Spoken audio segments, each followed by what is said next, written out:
Review of Mr. Law's sculpture by Letitia Landon. It has been the good fortune, and we trust the characteristic, of the Literary Gazette to bring forward talent under every circumstance in which it could be found, and as far as our powers and our judgment would allow, place merit in the view of the public. And we have not been in many instances without the satisfaction of finding that our labours have not been in vain. We do not hunt for genius, nor travel to discover precocious powers, too often resembling the ignis fatuus, which astonishes for a while and then is seen no more. But when we discover an individual in an obscure lodging, unknown and unpatronised, under every circumstance of privation and exclusion, occupied as a sculptor and producing stupendous works of art, it becomes a duty, and it is our pride, to call the attention of the public and of the lovers and patrons of the fine arts to the case of so gifted an individual. The person to whom we allude is Mr. Lough, the son, we believe, of a small farmer in Northumberland, who, we fear not to predict, is destined to become, at no distant day, one of the greatest sculptors of modern times. This young genius, for he is yet only 24 years of age, has already, at an age when others are little advanced in their studies, overleaped the bounds and burst the trammels which confine ordinary men, and produced works of astonishing power.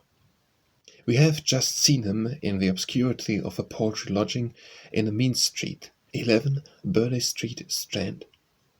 But in his poor apartment, surrounded with the wonders of his talent and the proofs of his extraordinary character, there are two models recently completed, the one a group of small figures, the subject Samson slaying the Philistines, the other a colossal figure of Milo, the Croatian athlete, at the moment when, being unable to disengage his hands from the cleft of a tree he was endeavouring to tear asunder, he is devoured by wild beasts. They are both perfectly miraculous. There is no evasion of difficulties, but a daring defiance and a complete conquest of them. We are not assert that they may not be slight inaccuracies of detail, although the parts are admirably marked, but we are free to declare that they are such productions as only the most exalted and powerful genius could conceive and execute. His Milo, we are informed, tumbled to pieces 3 times while he was about it, from his not having money to purchase the materials necessary for its support. He will need support no longer, or England is sensible to the noblest efforts of the human mind.